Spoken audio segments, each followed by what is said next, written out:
1 महीने बाद खुला मारुति के मानेसर प्लांट का ताला। आज सुबह 8 बजे से प्लांट में फिर से कामकाज शुरू। प्लांट के भीतर और बाहर सुरक्षा बलों की भारी तैनाती।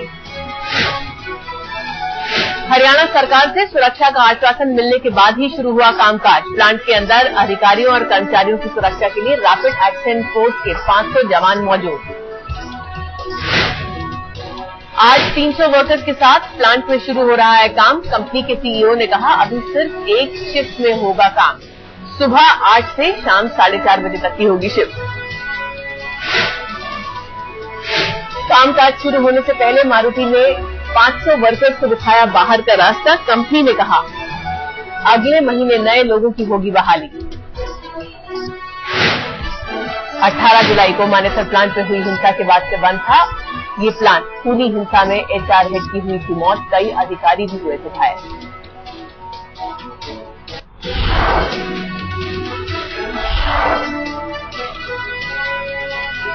संसद में आज सुनाई देगी कोयला घोटाले की गूंज। बीजेपी करेगी प्रधानमंत्री के इस्तीफे की मांग। संसद का कामकाज नहीं चलने देगी पार्टी।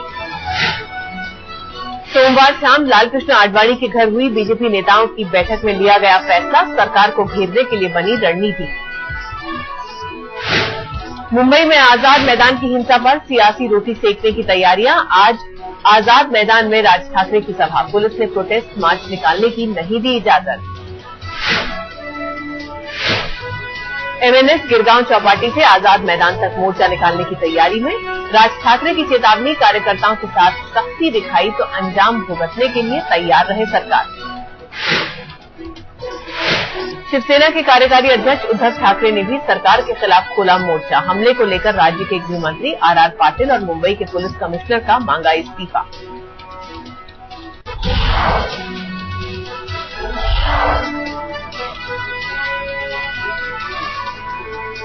केंद्र की एक टीम का आज से असम का दौरा। हिंसा प्रभावित इलाकों में राहत शिविरों का लेगी जायजा। टीम में गृह मंत्रालय समेत अलग अलग मंत्रालयों के 7 संयुक्त सचिव। असम हिंसा को लेकर बीजेपी अध्यक्ष गडकरी ने कांग्रेस पर साधा निशाना। दिल्ली में आयोजित सेमिनार में कहा, हालात के लिए कांग्रेस जिम्मेदार। SC/ST बिल को लेकर सरकार गंभीर। आज प्रधानमंत्री मनमोहन सिंह ने बुलाई सर्वदलीय बैठक। देश में सूखे की स्थिति पर आज राज्यसभा में बयान देंगे कृषि मंत्री शरद पवार। सरकार की ओर से किए गए उपायों की देंगे जानकारी। 2 महीने में फिर फूट सकता है महंगाई का बम। प्रधानमंत्री के आर्थिक सलाहकार सी रंगराजन का बयान। बढ़ सकते हैं डीजल के दाम। गीतिका केस में गोपाल कांडा के ठिकानों पर आज फिर हो सकती है छापेमारी। दिल्ली पुलिस की कांडा को साथ लेकर सबूत तलाशने की कोशिश। गीतिका सुसाइड मामले में कंप्यूटर खोल सकता है कांडा के राज। एमडीएलआर के दफ्तर से हार्ड डिस्क और अहम दस्तावेज बरामद। गोपाल कांडा से कई राज उगलवाने की कोशिश में दिल्ली पुलिस। सोमवार को कांडा के फार्म हाउस में तलाशे गए सबूत। कांडा को लेकर गुड़गांव के एक होटल भी गई पुलिस। दिल्ली पुलिस ने कहा, गीतिका केस में आरोपी गोपाल कांडा का कराया जा सकता है ब्रेन मैपिंग टेस्ट। कांडा पर जांच में पूरा सहयोग नहीं करने के आरोप। कांडा के खिलाफ सबूत खंगालने में लगी पुलिस को लगा झटका। रोहिणी कोर्ट ने अरुणा चड्ढा की रिमांड बढ़ाने की अर्जी की खारिज। कोर्ट ने कहा, पुलिस अरुणा को रिमांड पर लेने के कारणों के साथ नई अर्जी करे दाखिल।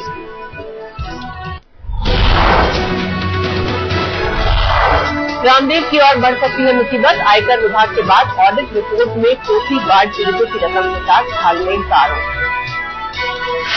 दिल्ली के 7 बड़े सरकारी अस्पतालों में आग से निपटने के पर्याप्त इंतजाम नहीं। लोक निर्माण विभाग का खुलासा, किसी भी अस्पताल के पास फायर सेफ्टी क्लियरेंस नहीं। दिल्ली में नकली सोना बेचने वाला गैंग चढ़ा पुलिस के हत्थे। सभी आरोपी राजस्थान के। नई दिल्ली स्टेशन के पास एक महिला को लगा रहे थे चूना। दिल्ली से सटे गाजियाबाद में लूट के माल के साथ पकड़े गए 4 शातिर बदमाश। कई चेन स्नैचिंग वारदातों में शामिल बदमाशों से भारी मात्रा में जूलरी बरामद। दिल्ली से सटे गाजियाबाद में खुले नाले में गिरकर मासूम की मौत। लिंक रोड इलाके की घटना। घर के पास खेलते वक्त खुले नाले में जा गिरा 1 साल का बच्चा।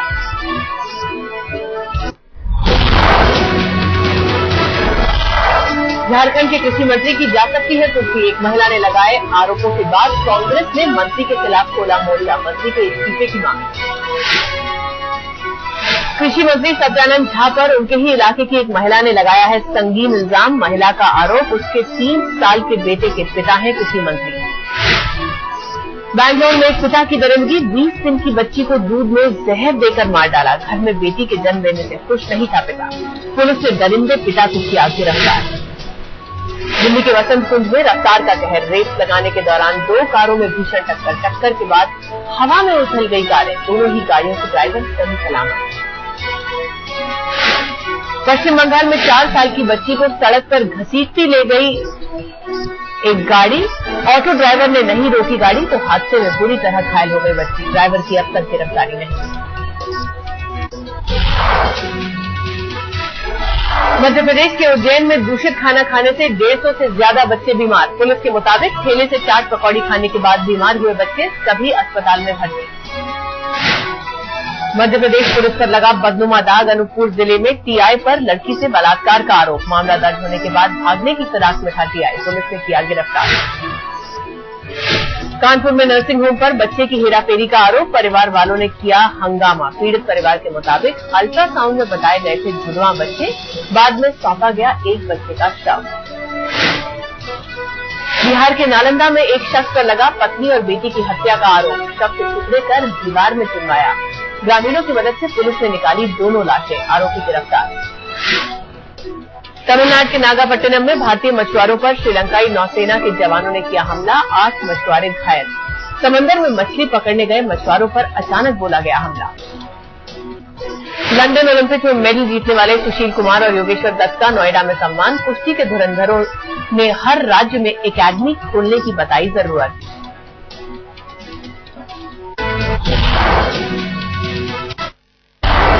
मुंबई में अभिनेता सलमान खान के घर देर रात तक चला ईद का जश्न, अभिनेत्री कटरीना कैफ समेत बॉलीवुड की कई नामी हस्तियां हुई शामिल। सलमान की फिल्म एक था टाइगर ने बॉक्स ऑफिस पर बनाया रिकॉर्ड, सबसे तेज 100 करोड़ की कमाई का कीर्तिमान। बॉक्स ऑफिस पर फिल्म को मिली कामयाबी से सलमान खान खुश, लेकिन साथ में ये भी कहा 5 करोड़ की कमाई पर भी रहते खुश। उद्योगपति मुकेश अंबानी की पार्टी में रैंप पर नजर आए अमिताभ बच्चन, नीता अंबानी के साथ किया रैंप पर वॉक और सभी को किया हैरान। राजेश खन्ना की मौत के बाद उनका घर आशीर्वाद का बदला नाम, परिवार की सहमति से नाम बदलकर हुआ वरदान आशीर्वाद।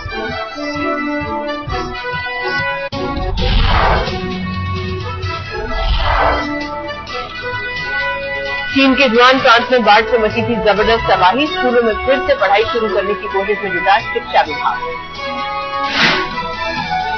4 अगस्त को भारी बारिश से आई थी भयंकर बाढ़, 58 स्कूल सहित कई घर हुए थे तबाह।